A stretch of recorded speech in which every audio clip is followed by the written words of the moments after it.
welcome to Briterion Bollection. This is episode 2. Thank you for listening to episode 1. Those that did, that we did on Rush Hour, me and my friend George. I'm Kevin, by the way, your host, and I'm here with my wife Aileen joining me today. Hello, thank you for having me today, Kevin. Yeah, I'm happy that you're here. And Aileen also has interesting takes on films, to say the least. Interesting, to say the least. Yeah, well, you know, I feel like I like watching movies and then asking you what you think, and then you tell me something that kind of I wasn't thinking about, you know. I mean, I thought I had unique takes when I see movies, you know, compared to like the mainstream, but then I ask you and it's like something else I didn't even think of. Or, I mean, I don't know, it could be, you know, just... Yeah, I see what you're saying, but... Yeah. Maybe I feel that I also bring up some things that most people may not necessarily agree with, but I ultimately don't care. There are things that I feel that should be said. So wait for that. That might happen, so just get ready, everyone. Okay, thanks for the warning, the trigger warning. Since we did Rush Hour, the first episode, and it was like we unconsciously were sticking to this like Black History Month theme because we're in February 2025, we're recording this, and the Chiefs have just lost the Super Bowl. They just lost what would have been their third consecutive, but they've lost it to the Philadelphia Eagles, which kind of makes me sad. If you listen to our Briterion Sports podcast that me and Byron had, where we were predicting the Chiefs would win, but that didn't happen. But I guess everything's got to end sometime. So we'll see if they bounce back next year from this. But, you know, this episode's like a cross between movies, Black History Month, and sports. So for this episode, we decided to do Space Jam. The original Space Jam from 1996, yeah, with Michael Jordan, greatest basketball player of all time, hands down. Yes. No arguments. Absolutely. Yeah, exactly. Not accepting any arguments on that.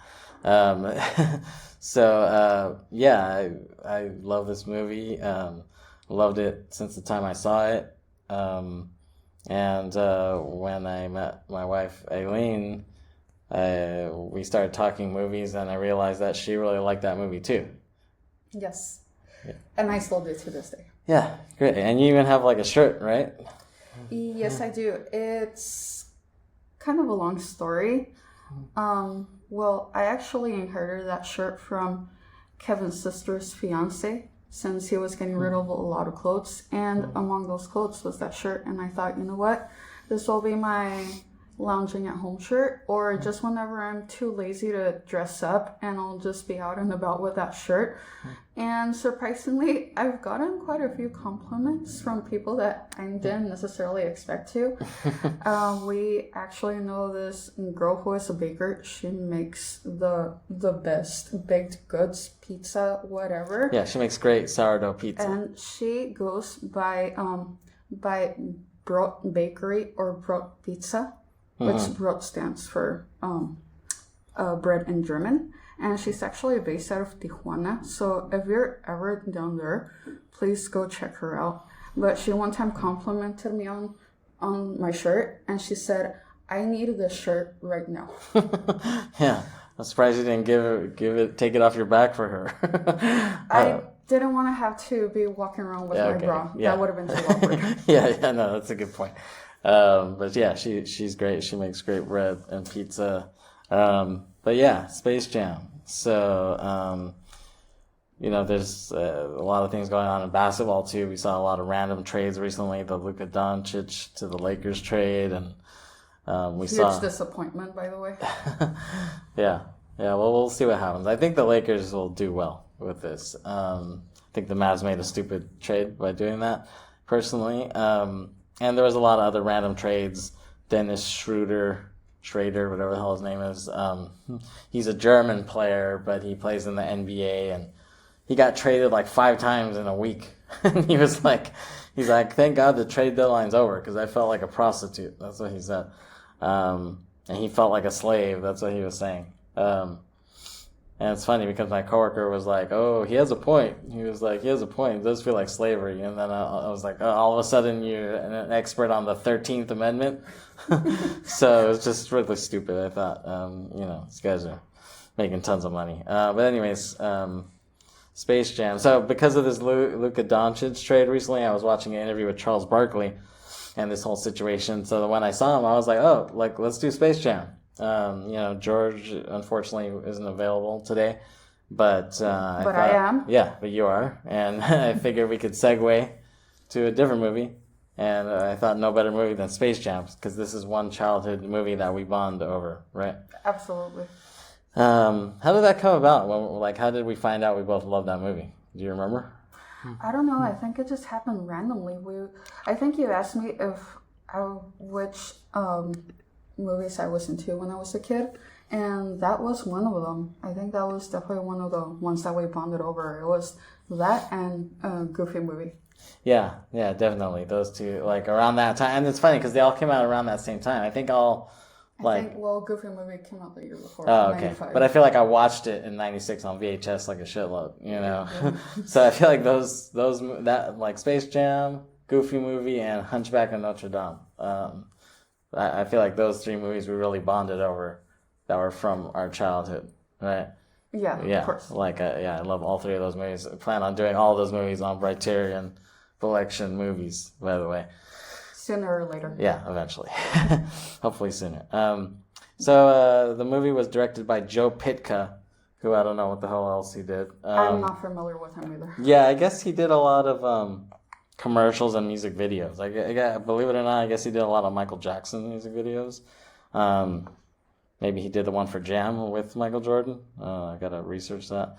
And it was produced by Ivan Reitman, who's great, and others. Ivan Reitman did Animal House and Ghostbusters and classic. All the way up to Old School. Like he produced Old School. Will Ferrell. I know you love that movie. We'll leave that for another day. Okay.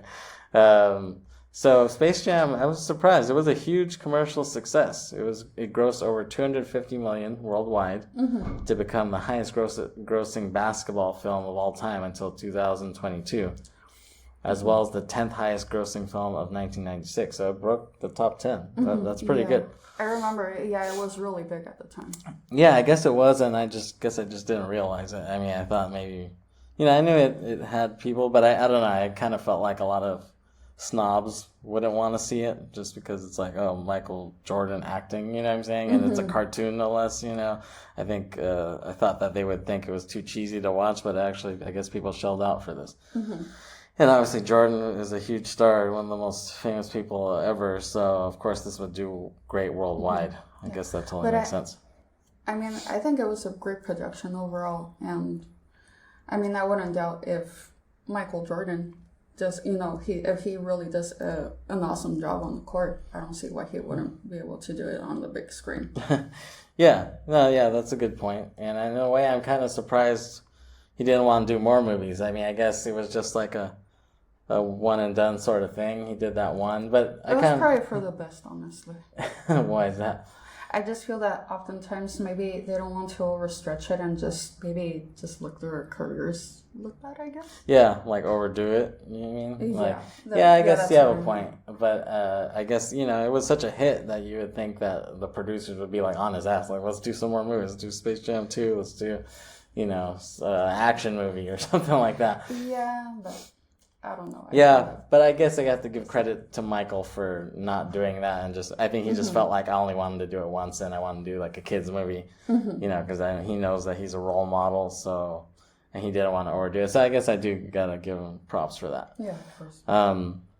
So I don't think I saw this in the theaters. I don't remember seeing it, so I don't think I did. I remember I watched it a lot on VHS though. Well, it's too bad you missed on that opportunity because I actually did watch it in the theaters. Oh, yeah. Where'd you see it? I saw it in Tijuana at the Cinépolis in Plaza Carrusel, if any of you are familiar with that area. Yeah, so I went there with some of my relatives, and I went in thinking, hopefully it lives up to, both the basketball theme and Looney Tunes, because I was, when I was a kid, I really liked Looney Tunes. Yeah, me too. Yeah, and I thought, and of course I knew who Michael Jordan was, even though I wasn't super sports savvy, but I came out really liking that movie. Yeah. And everybody knew who Jordan was, regardless if you knew sports or not. Yeah, exactly. I mean, you had to live under a rock, literally, if if you didn't know who he was. Yeah, exactly. So, saw it a lot on VHS though, and even at the time, I was like, when I saw it, I was like, this is pretty good. Like, I was surprised how Michael's acting, like how good a job he did at acting in a way. He could have been a lot worse. I mean, I'm sure some people do think he's not very good, but he did a lot better than I expected. I still think he pulled it off pretty well, considering that that's not his profession. Exactly. And not only that, but he wasn't acting with a lot of people. He was acting green screen. You know what I'm saying? He was acting. Yeah. So you got to give him even more credit for that. Yeah, not being an actor at all and, acting, with imaginary characters. He did a pretty good job. I even saw that as a kid. Because sometimes kids just watch movies and it's like whatever. It's as long as they're entertained, that's all that matters. And if it's animated, kids just get sucked into it, and they don't necessarily care about the quality per se. But I remember seeing it, and I thought Michael's acting was passable. Like, it wasn't horrible. Yeah, of course.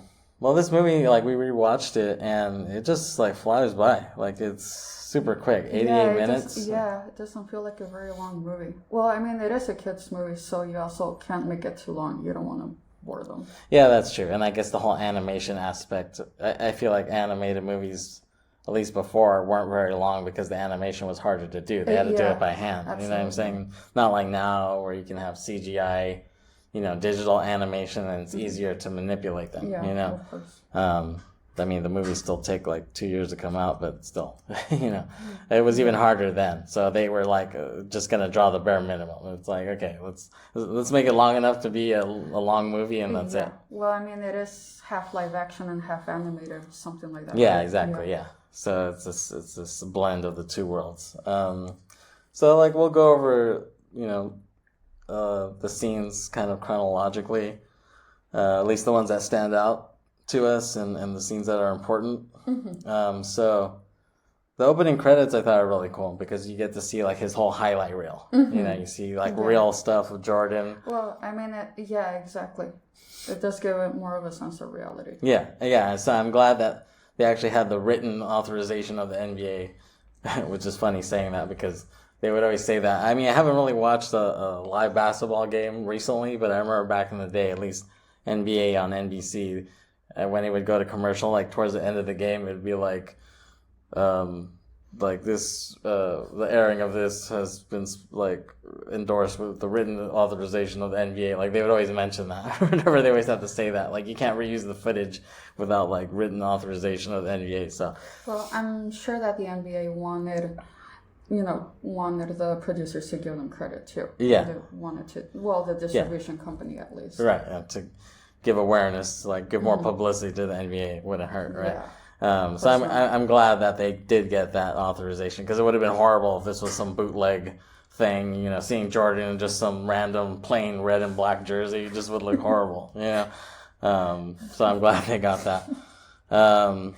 The opening scene is kind of sad because you see him playing basketball with his dad as a kid. And, it just reminds me of how his dad was brutally murdered just a few years before that by just random dudes, Yeah, that's a really sad thing to know about.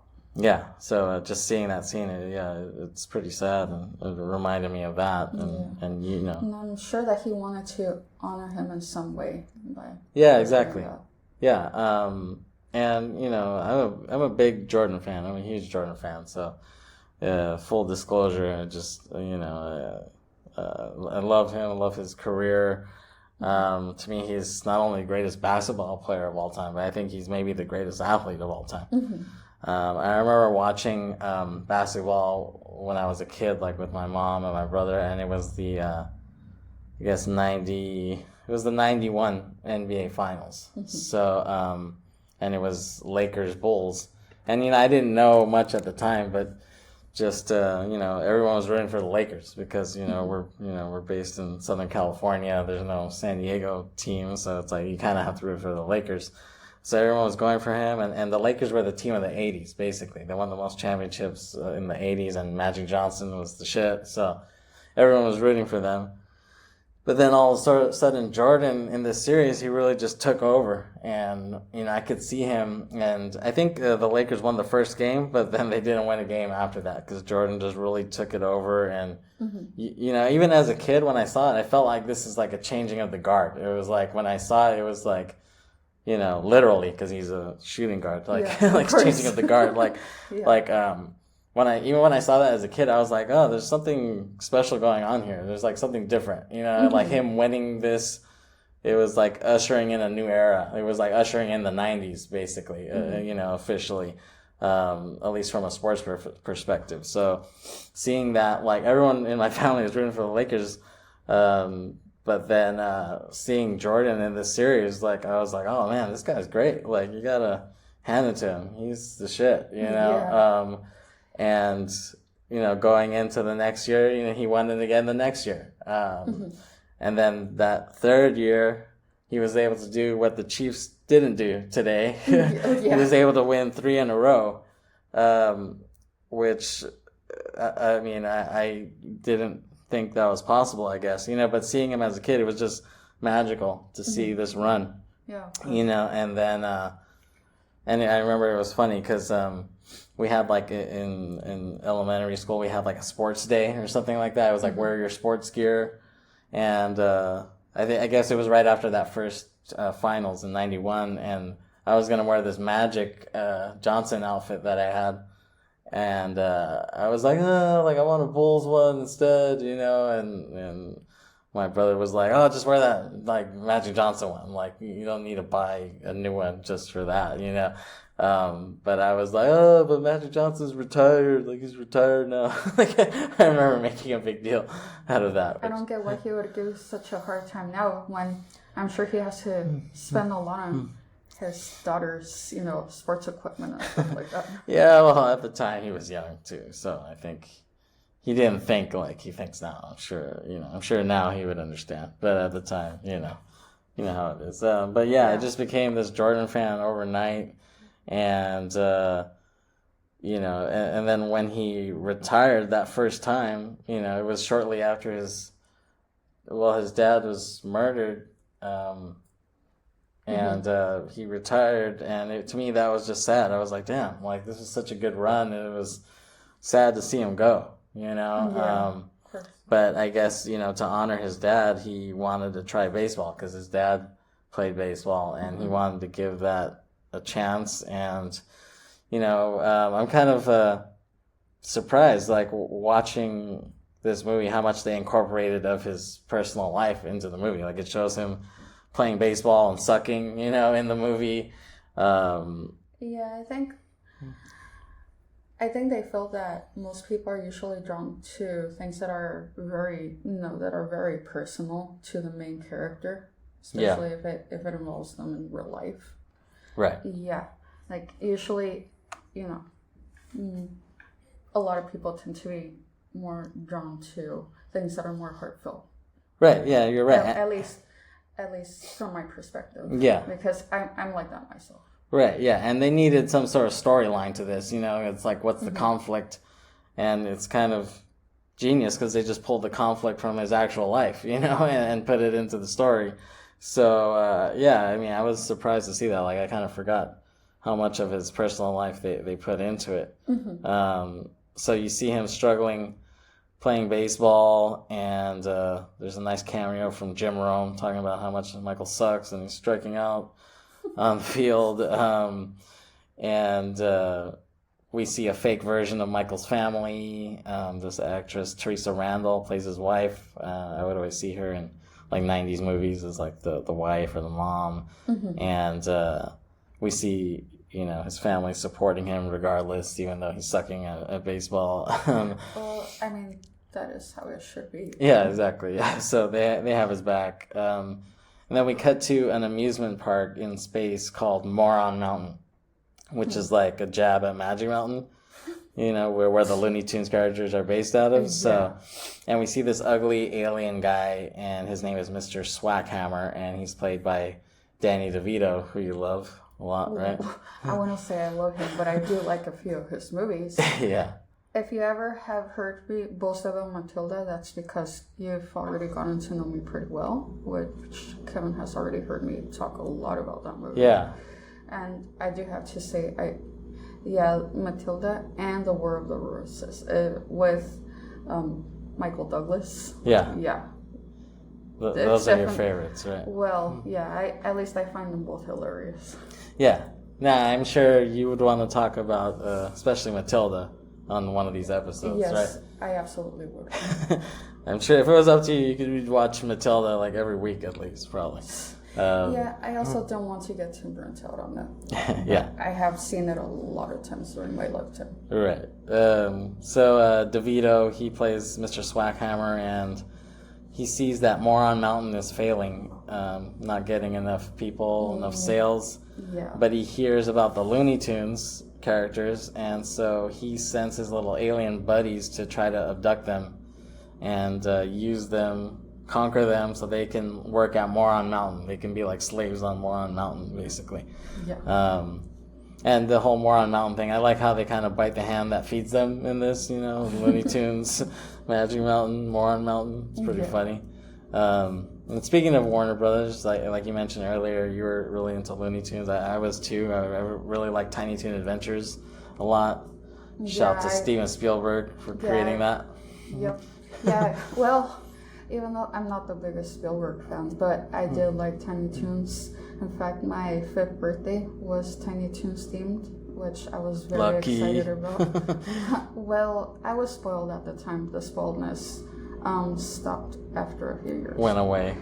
Yeah. Sorry about that. No, it's okay. Hey, at least I got to enjoy it while I could.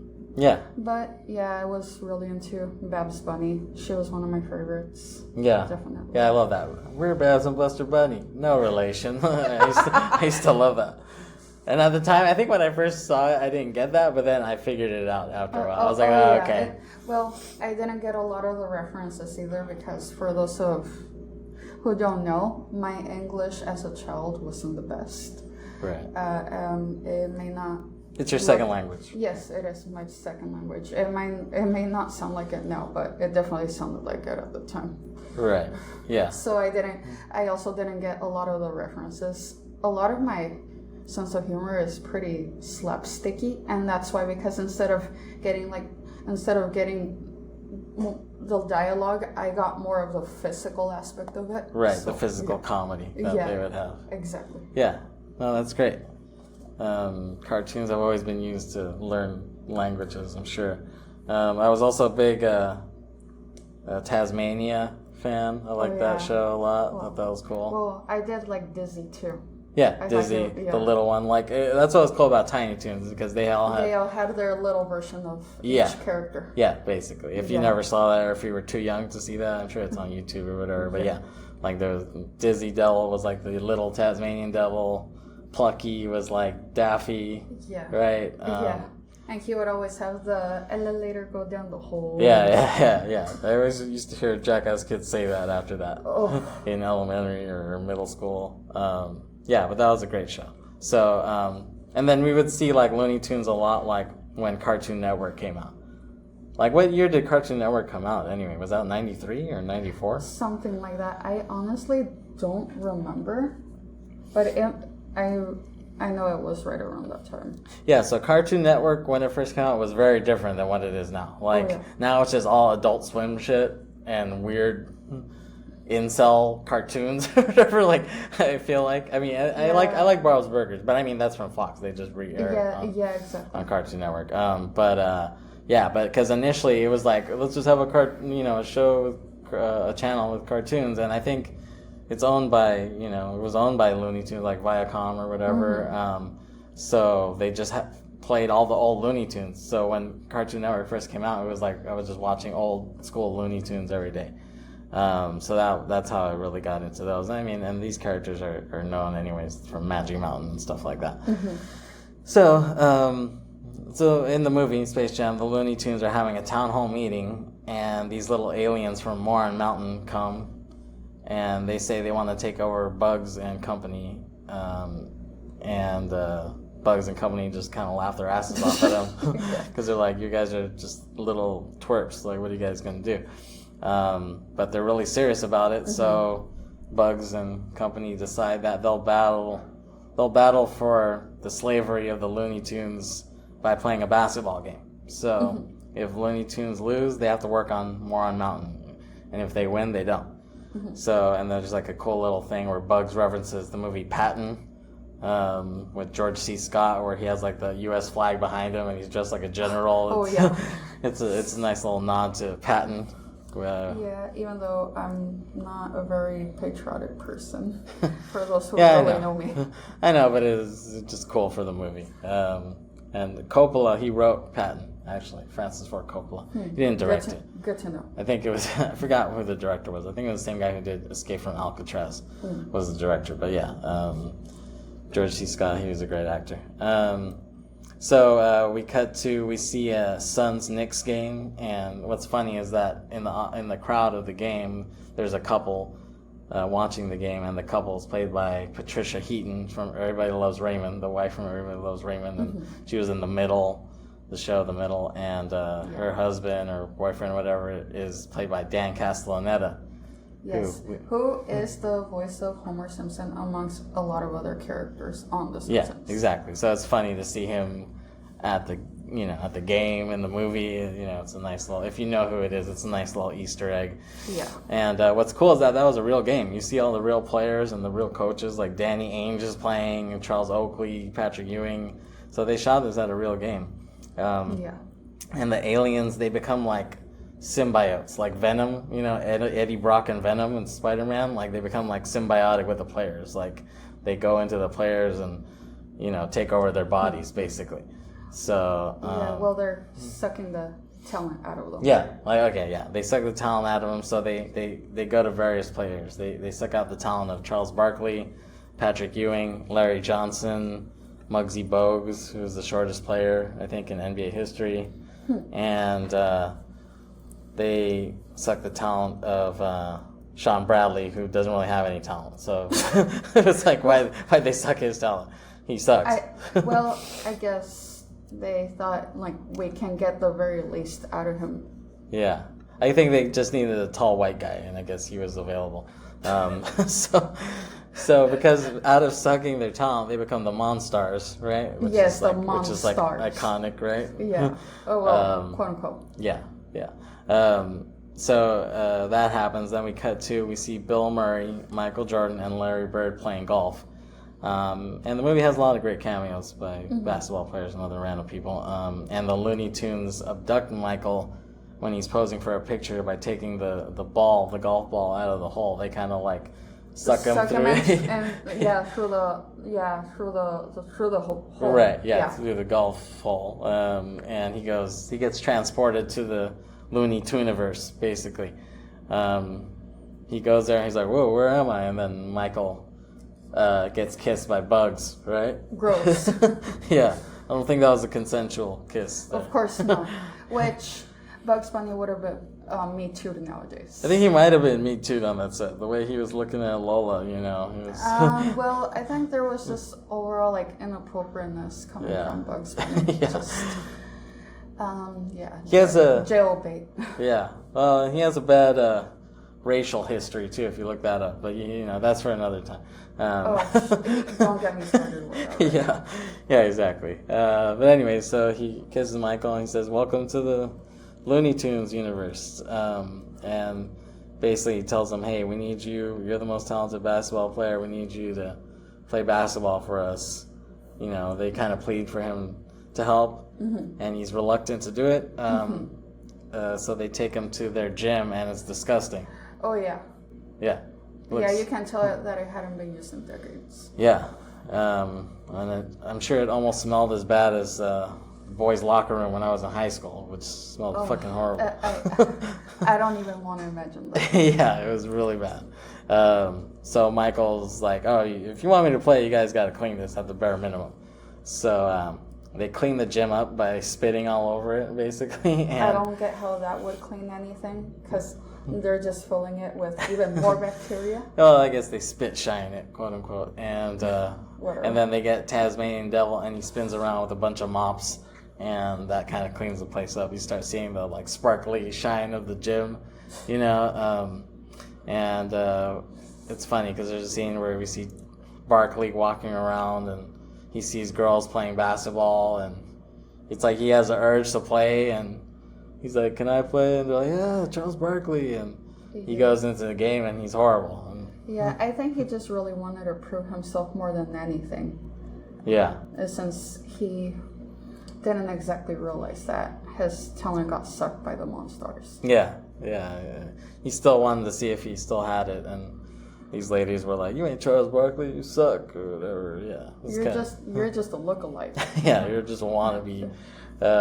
Yeah, it's pretty sad. Yeah, it is very sad. And there's a part. So like, there's a part where Lola Bunny comes in, right? Yes. And there's a lot of sexual tension with her and Bugs. Which I find it very inappropriate for a kids movie, which I didn't think about it when I was a kid, and I thought, oh, maybe that's just how girls are portrayed everywhere. But now that I watch a lot of things that were meant for kids back in the day, I think about it, and I just think this is very wrong, because especially for a little girl to be watching that, and you don't want them to think like, this is what I have to look like, you know, to get people's attention. It's just, you know, I could keep going on about it, but I find it wrong. Yeah, definitely they wouldn't do that nowadays. Well, even in the sequel with LeBron, the director was like, "Oh, she was really sexualized in the first one, so we're trying not to do that this time." Mm-hmm. You know, coming out in this quote unquote woke era, obviously they weren't going to do the same mistakes from the first one. Well, someone has to address it. yeah, exactly. So Jordan says he can't play without his shoes and his lucky UNC, University of North Carolina shorts.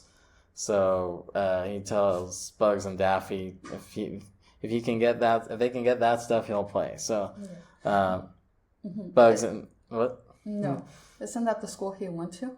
Yeah, exactly. So yeah, he went to University of North Carolina, and that's why he wants his shorts. And you know, I loved Jordan that much that when I was young, I wanted to go to UNC. Like, I had no connection to North Carolina. I just wanted to go there just because he went there. Yeah. Which obviously didn't end up happening. But Sorry. no, but I mean, it was dumb. It was a dumb idea, you know. Hey, well, you know, I would say that's a valid reason. just because Jordan went there, I wanted to go there. Ever did that? Did you ever want to do that with someone you idolized, or? Yeah, but we'll save that for another time. Okay. We'll talk about that later. So Bugs and Daffy raid the Jordan house in the middle of the night. Daffy says something, "We're getting screwed by our agents," or something, which I thought was funny at the time. The Jordan kids, quote unquote, see the Looney Tunes and help them out. You know, you would think that they'd be more scared, like, "Where's Dad?" But they don't seem to care about that. They just see Looney Tunes. They're like, "Oh, okay, let's help out the Looney Tunes. Let's help out Bugs and Daffy." Yeah, I mean, they basically get that for Jordan, and they tell him, "Hey, we need you to play to help us beat the Monstars." But, you know, Michael was reluctant. But then the Monstars come, and they make fun of Michael. They call him a has-been and baldy, and he really takes offense to that. And because of that, he decides to help Bugs and Co. Well, they just really didn't know who they were messing with. Yeah, exactly. So that's what's funny about the story. But I'll get to that. I kind of have a theory about this movie, why it was made. I'll get to that after we go through the whole film. Okay. But Jordan, after that incident, he does decide to help the Looney Tunes play basketball against the Monstars, and they form the Toon Squad, right? And they have those classic jerseys with the white Looney Tunes logo, and it's actually like red and blue or something like that, right? Or is it blue and orange?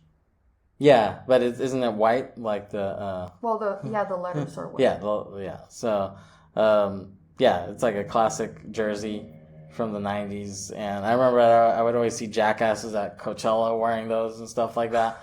Like, I would always see like a squad basically, like they would all wear that jersey just to not lose each other, to make sure like, oh, okay, he's still there, she's still there. Couldn't they find other ways to identify themselves? That was very irritating. I guess they just thought it'd be cool wearing the Toon Squad logo. Which that's one of the many reasons why I decided to stop attending the festival. Which, for those who know me well, they know that I used to love going, but it got to the point where I started hating it. It just became a chore. But it was very annoying to see them wear sports jerseys just to make themselves stand out. It's just a no.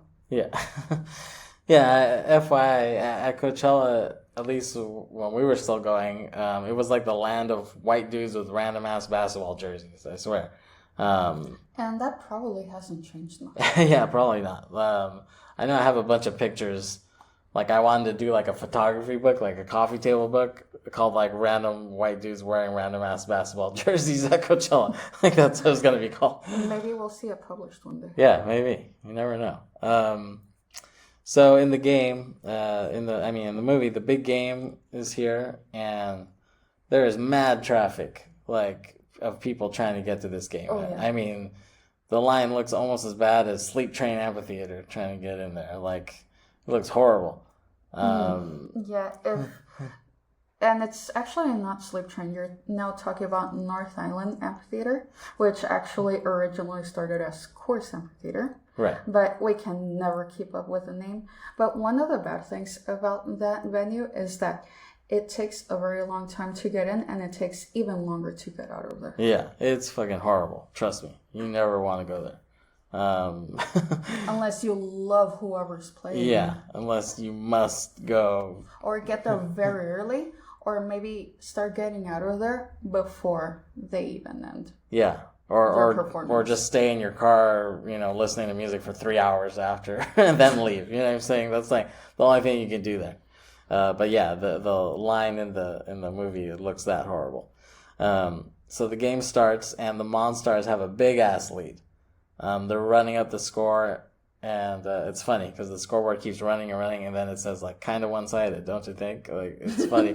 That's just classic Looney Tunes style comedy. It's a staple of theirs. Yeah, that's totally their thing. Like, sometimes I see Simpson-y type of jokes, and there's like things that are like so Simpsons. It's something that definitely, it's something that identifies them. Yeah, so that's definitely a Looney Tunes type of joke. And at halftime in the locker room, the team morale is very low. It's super low. But you got to give credit to Bugs. He's a real leader. He creates a placebo. As much as he can be a jerk.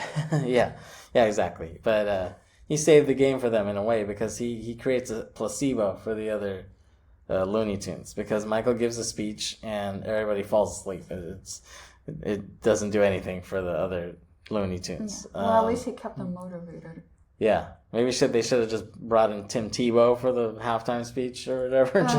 No, absolutely not. But the speech Michael gave did nothing. But Bugs fills up a water bottle and he labels it Michael's Secret Stuff. And he says, oh, this is what Michael drinks to ball out. And the other Looney Tunes are like, ooh, I want some of that. Like, you're holding out on us, Michael? Like, ooh. So then they all take a swig of it, and it's a great placebo effect, Well, it's I guess it's a form of drinking the Kool-Aid. Yeah, exactly. So they all buy in after drinking that. They all think that this drink makes them automatically better. So during a timeout, when they go back after halftime, Jordan kind of raises the stakes with Swackhammer, the DeVito character. Mm-hmm. And he says, if Toon Squad wins, the Monstars must give that talent back to the NBA players, like Barkley, Ewing, and company. Yeah. And if the Monstars win, Jordan will spend the rest of his life on Moron Mountain being their newest attraction. And he's basically going to be a slave on Moron Mountain, like just a basketball slave. It's like, what a way to live off of someone's image. Yeah, exactly. And so on Swackhammer's orders, the Monstars become increasingly violent. Like, they're just beating the shit out of the Toon Squad. These guys are like all Draymond Greening all these guys. They're just beating the shit out of Sylvester, out of Tweety, out of all these guys. And then so the guy Wayne Knight, he's Newman from Seinfeld. Yeah. I'm just gonna call him Newman. He's the fat guy with glasses from Seinfeld. Fat phobic.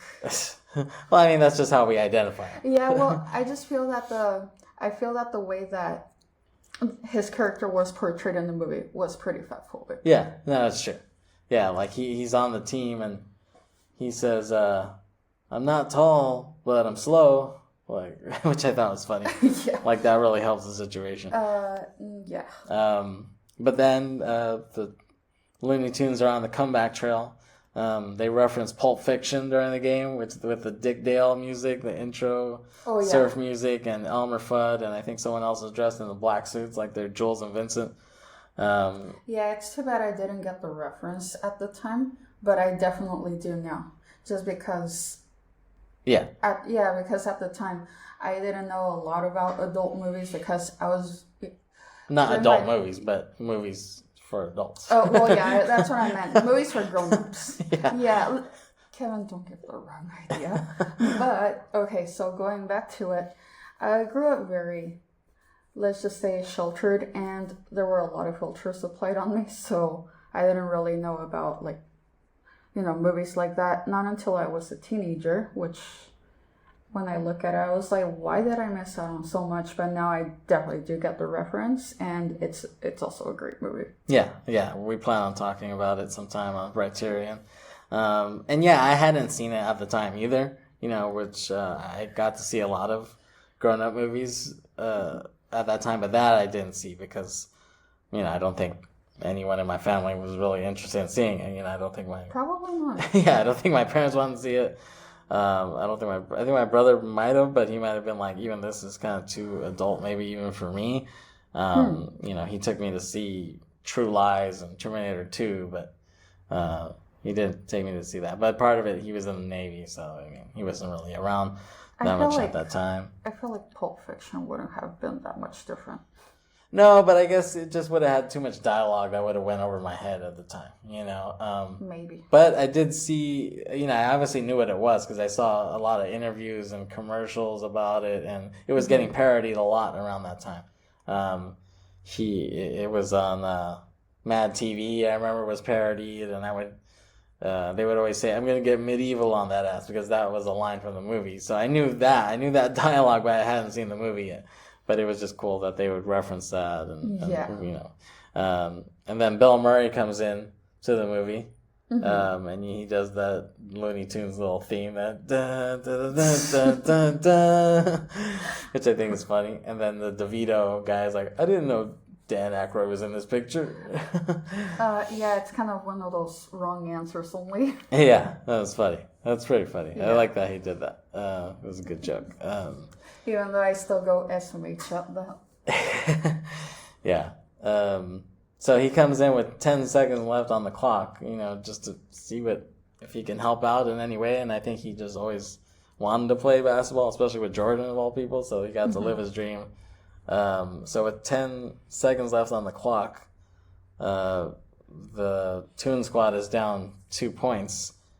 And Michael, he listens to the Tiny Toons and says, "Hey," like not Tiny Toons, the Looney Tunes are like telling Michael, "Hey, it's almost like an Inception when they tell Joseph Gordon-Levitt, hey," like Tom Hardy tells Joseph Gordon-Levitt, like, "Oh, like if you're gonna dream, you gotta dream bigger, darling," or whatever. That's what he tells him, because it's a dream, but he has a small ass gun, and he's like, he's like, "You gotta dream bigger," and then Tom Hardy has his big ass gun. You know what I'm saying? So it's like kind of like similar in the Looney Tunes universe. Like Michael, it's like he should take advantage of being in this universe. He can do anything basically. So he finally does that at the end with 10 seconds left on the clock. He's past the 3-point line. He's way past it. He's like half court, full court, or something like that. And he just stretches his arm out like Mr. Fantastic. Yeah, that's exactly who I was thinking about. Yeah, exactly. And he does a buzzer beater dunk for 3 points that wins the game, and everybody's happy. The Toon Squad wins. Monstars lose. and Michael pleads with the Monstars and tells them they have to give his friends in the NBA their talent back. Yeah. Except for Sean Bradley, obviously, because he had no talent. Yeah. Well, at least give him some Whatever sort of he had. his identity. Yeah, there you go. And then the little aliens are kind of like, oh, we don't really like Moron Mountain, so I think the Looney Tunes let them stay in their Looney Tuniverse. But then Newman from Seinfeld tells Michael, like, oh, we have to come back for the baseball game. We have to go. So he rushes him. He has to leave Looney Tunes, and all of a sudden we see a baseball field, and this spaceship comes down out of nowhere onto the field, and Newman and Michael come out as R. Kelly is playing I Believe I Can Fly. And Michael's reunited with his family. So R. Kelly, I mean, I Believe I Can Fly. Yeah, great song, but as far as his personal life, there's no way he can undo that. That's just, I mean, it just wrong on a few levels. Yeah, on a lot of levels. Yeah, he did some great songs, but, you know, obviously we all know about that. Mm-hmm. Something that was funny, just going on R. Kelly, I think it's funny how he got kind of more thuggish after his first trial that he had. Like, you would think he would have, like, toned it down a bit more, but he got, like, more thuggish. Like, in the 90s, he was kind of more conservative. He was kind of classy. He would wear suits a lot, you know. Yeah, maybe he just let loose. Like, at that point, he just felt like, I don't just care. didn't give a shit. Yeah, pretty much. Like Kanye right now, basically. Like, oh my god, he's another one. Yeah, I know. We're just going from crazy guy to crazy guy. But yeah, like, it's just kind of funny because, you know, R. Kelly, he was respectable. You know, Michael was a fan of his at the time. Mm-hmm. That's why he ended up doing this song for the movie, and mm-hmm. it's a great song. It's very inspirational. Mm-hmm. But then after that trial hit, you know, he does Ignition, he does Trapped in the Closet, and he got more thuggish. You see him with, like, cornrows and tank tops. He's looking like DMX, if DMX was an R&B singer or something, you know? Yeah, that's just a weird combination. Yeah, exactly. But yeah, I Believe I Can Fly was great. So Jordan, he meets up with his basketball friends, and he gives the ball to Barkley and Ewing and the other guys, and he's like, touch the ball because you'll get your talent back. So they touch the ball, and they kind of feel the spirit go in them, and all of a sudden they can dunk again. They just went back to normal. Yeah, they went back to normal. They can dunk, and everything is right in the world. Except for Sean Bradley. He didn't have any talent even before the Monstars. Is this a running gag of yours, just a Sean Bradley thing? Yeah, pretty much. He's just... Okay, because we all know at this point. Okay. It's just fun to make fun of Sean Bradley. Just leave him alone, please. Let him live. Okay. All right. So the players kind of goad Michael into playing basketball again. They're kind of like, hey, he doesn't play basketball anymore. Just let him play baseball. Let the baseball player play baseball. And he's kind of like, yeah, like, you know, are you sure about that? Mm-hmm. And so we cut to, he's playing for the 94-95 Bulls, and we see Michael wearing the 45 jersey. Yeah, which he wore, you know, just for that season when he came back. And it's just kind of interesting that we see him. It's like a nice little time capsule of that. And it freeze frames on him dunking with that jersey. Oh, yeah. So it's a cool little ending, and you know, little freeze. 400 blows freeze ending, you know. Yeah, I love those types of endings. Yeah. So it's been done before, and I think it'll always work, that type of freeze ending. And it's kind of a mystery why he chose number 45 after he was known for wearing 23. Mm-hmm. Yeah, I definitely remember him more for 23. Yeah, exactly. Everybody knows that. And, you know, people wear 23 now because of him. He popularized that number. Mm-hmm. Like LeBron wears 23 because of that.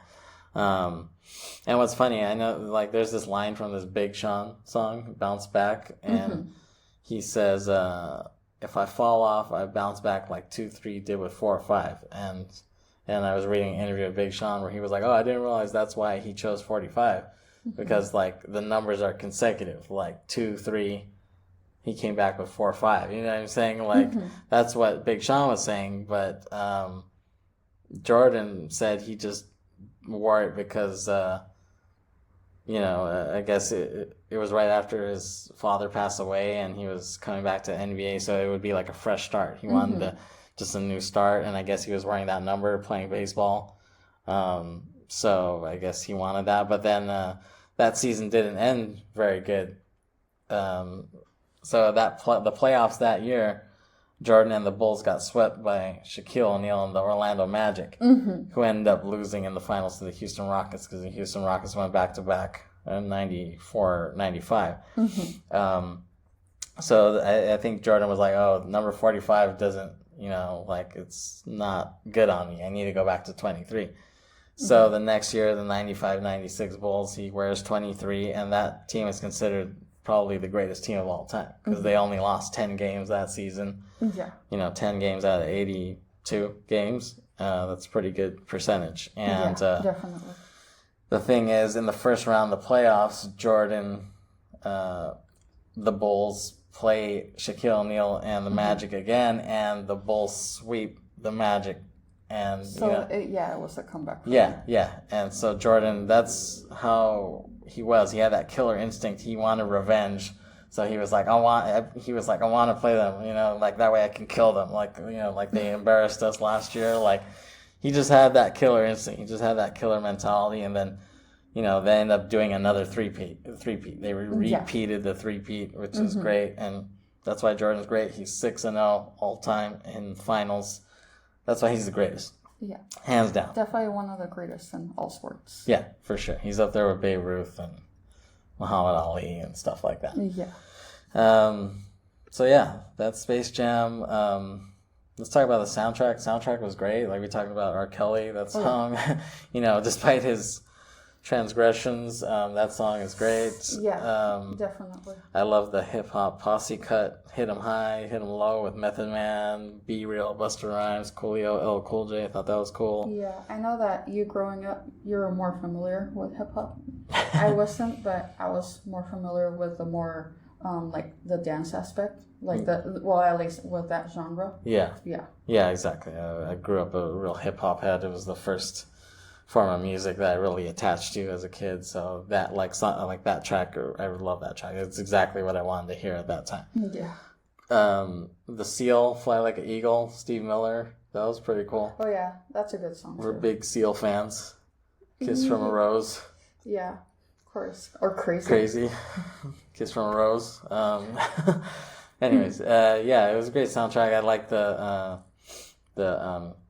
Quad City DJs song that they used, that they did. For the opening? Yeah. Because they had a hit with, like the year before with Come Ride the Train, Don't You Ride It? Like that got big, so they used them for this soundtrack. So I thought that was really cool. And then I like the Bugs Bunny rap track, which I thought was really cool. And I guess Jay-Z, he wrote the lyrics for that. So that's why it came out so good. It's because Jay-Z did it. Before weird things started surfacing about Jay-Z as well. Yeah, we're in the middle of that right now too. And it's funny because Jay and R. Kelly worked together. They did a couple albums together, like joint albums, the Best of Both Worlds albums. Which I guess Birds of a Feather. I guess so. Yeah. A lot of controversy there. But Jordan is still clean. He hasn't gotten Me Too, so. That's great. Yeah, hopefully nothing comes out. Hopefully he never does. And there's a nice little post-credit scene, pre-Marvel. At the end of the credits, we see a little Looney Tune activity there. Yeah. So it was nice. It was cool to have that. And, I kind of have a theory as to the only reason Michael even retired that first time. A lot of people feel like it's a conspiracy that he retired that time, and it was he was actually forced out because of like his gambling debts or something. That's what a lot of people say. That they really suspended him, but they didn't want it to look bad, so they made it seem like he retired, quote unquote. That's like a conspiracy within the NBA sports community. But I don't think that's the reason why he retired. I think the real reason he retired the first time was so he could do this movie. I mean, That makes more sense.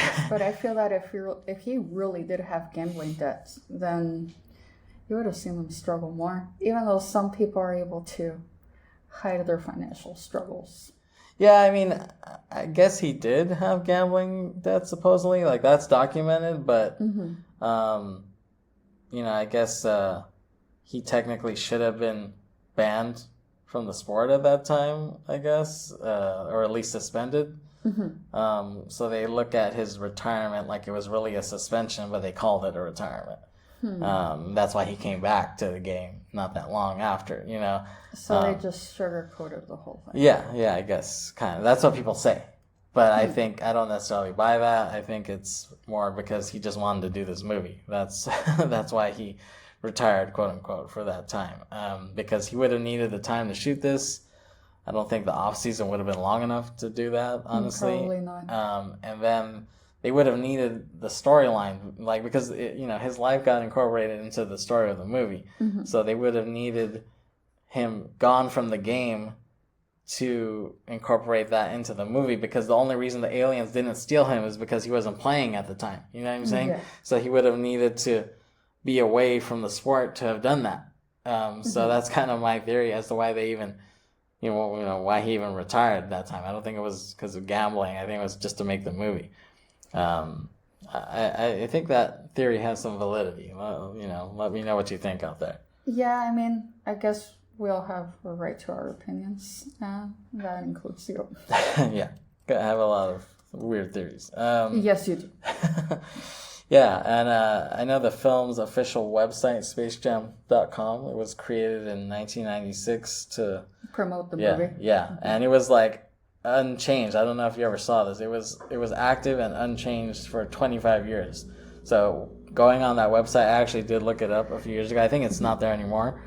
But when you would go on it, it really looked like you were in a time capsule of the internet. That's really weird, because usually after a while they deactivate whatever they make, especially if it was something from back then. Yeah, exactly. Yeah, but I guess they just never did for whatever reason. Yeah, and I was never aware of it. Yeah, I should have shown it to you. I would have. I forgot about it. Sorry, but it was really cool because everything was all flat. It was just like looking at these old school Netscape Navigator websites. It just looked really cheesy like that. But it was like kind of cool. Technology was nowhere near as advanced as it is now. Yeah, exactly. I haven't seen the sequel with LeBron, but I'm sure it's... I haven't either. I'm a little skeptical, even though I've heard things about it, and I respect anyone who is a fan of LeBron James, but I'm not as big of a fan of his as most people are. Even though I respect him for who he is, but I still think Michael Jordan is the greatest. Yeah, exactly. Michael's even better in the movies as well as on the court. His movie's better than LeBron's, I would say. So yeah, like we said earlier, Joe Pytka was the director, and he didn't do very many movies. He did a lot of music videos and commercials. Like I said, he did a few Michael Jackson ones, so that's pretty cool. Yeah, I was not even aware of that either. I'm definitely not familiar with him at all, as I said in the beginning. Yeah. And one more thing about Michael. I was watching an interview that he did. It's on YouTube with the Cigar Aficionado magazine, and the guy who's like the head of that interviewed him, and it's a really cool interview because you see how real he is. Like, he just seems like a down-to-earth dude. He's just smoking a cigar, answering the questions. He was hella famous. You know what I'm saying? He was like, he had the kind of fame that would make Britney Spears go crazy. You know what I'm saying? Like, it was like that sort of level, even more so maybe. But it never it never changed him really. Like, when you see him in this interview, he's just a real down-to-earth dude. He just loves smoking cigars, and what's crazy is that the cigar smoking informs his life because because he loves Cuban cigars, he really got into the Cuban culture, and his wife is Cuban, and she's Cuban descent. She's not related to Mark Cuban. Not that Mark Cuban is relevant. I just feel like he doesn't need to be brought up here, but whatever. I kept saying Cuban, and we're talking about basketball, so a lot of people, associate him with that.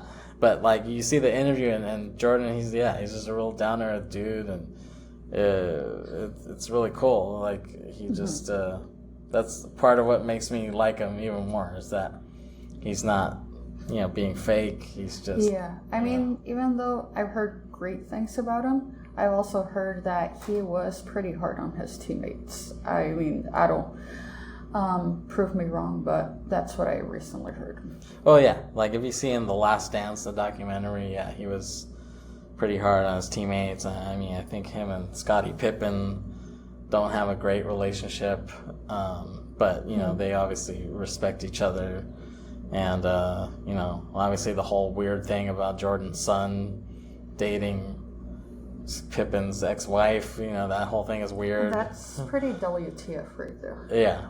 And I know Jordan's son, I think last week he got like arrested in Miami for drugs or something like that. So I just feel like his son's, he doesn't have his drive.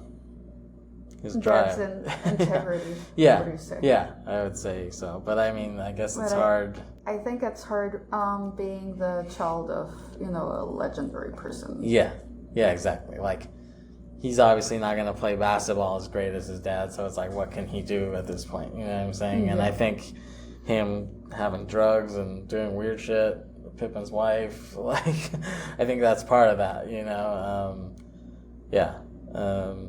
so Space Jam.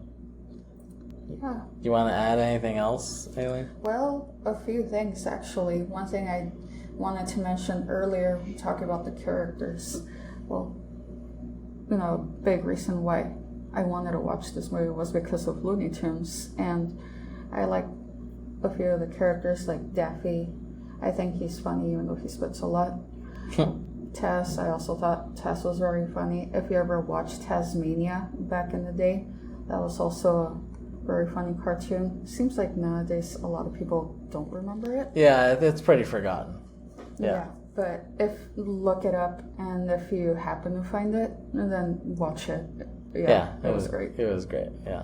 Yeah, but my favorite character was Tweety, and I actually did have a few merch, and one of the more memorable ones that I had was a pencil case, like one of those pencil cases that had the built-in calculator and the little, like the mini shells to put your eraser or whatever kind of, supply that you had. Yeah, those are cool. And I had a Tweety tank top, and I think all of those were from if anyone remembers, the Warner Brothers Studio stores. And I loved going to that store. I was very sad when I found out it had closed down. Sorry. Yeah. I don't really remember going in there that much, but really, well, I had relatives who were mall rats, and I often joined along, so I got to experience that, and I do feel very fortunate. Well, you're lucky in that sense. In that sense. Yeah. Anything else? Well, maybe a few things, and going back to Lola Bunny, was that I do agree that I feel that girls and women should not be portrayed in the way that she was portrayed, at least in the first movie. Yeah, and also that comes with, I feel that also comes with some girl stereotypes, in the sense that they always have to look really cute or hot, which I don't think that's always the case. And with that also comes that a lot of girls can't play sports, or like they really suck at them, which I don't think so. They really need to start doing they need to stop with these double standards. But also going the fact that girls don't know how to play sports, I need to also bring up that there are also unpopular opinions, and one of them is that trans folks should not be allowed to play in the team of their gender identity, which I find that transphobic, and I don't think that that's true. So that's, I know that there's a whole debate about it, but I think they should be allowed. So why do you think that, though? I think that because if they identify with that, with that gender, they should be able to stick with that gender. If, let's say, if they try to place them with the gender that they were assigned at birth, that just, I feel that it misvalidates, I don't know if I'm saying that correctly. Mm-hmm. I feel that it invalidates. Yeah, it invalidates everything that they're going for, and it's discriminatory. Well, yeah, but don't you think that they have an unfair advantage or something? Like if it's a guy? I don't think so, especially not if they are undergoing HRT, because usually what's that? It stands for hormone replacement therapy. Oh, okay. Yeah. So especially when it comes to that, they start reflecting the gender that they identify with. So it's really, I feel like it would be really unfair if they would not allow that. Oh, well, so that's pretty interesting. Their DNA changes, or it's not their DNA; it's just their physique, really. I mean, because their DNA will still reveal their gender assigned at birth. But that was one thing that I didn't want to bring up, right. and even though it seems irrelevant, but I wanted to bring it up because this is a movie related to sports, and I feel that there should be more awareness about it. Even then, I'm still trying to be more informed about it myself, but that's just something that I wanted to bring up. Right. Well, I think having like Caitlin Clark in the WNBA, I have a feeling it's gonna grow from here. I think she's kind of like the Larry Bird, or maybe even the Jordan of the sport. Women's basketball. I think this past year was probably like their biggest year ever because of her. And I think she's going to build upon that. And I think once she starts like winning championships, it's going to really blow up. And it just reminds me, I remember having this coworker. She was a teacher, and she coached girls basketball, like the girls basketball team that we had. And she was like, oh, I remember when I was playing basketball in high school, And I was like, oh, yeah? And she's like, yeah. She's like, I was the only white girl, and I was the only straight girl. And it was just like kind of interesting that she would mention that. And we're like, oh, okay. That's another way to put it. Even though I think there should be more representation for women of color in sports. Yeah, there should. But that's a topic for another time, maybe on the Briterion Sports podcast. Thank you, Aileen, for joining me to talk about one of our favorite movies. I appreciate your time. And thank you for listening. Having me. Yeah, thank you. And thank you for listening. We'll see you next time. Bye.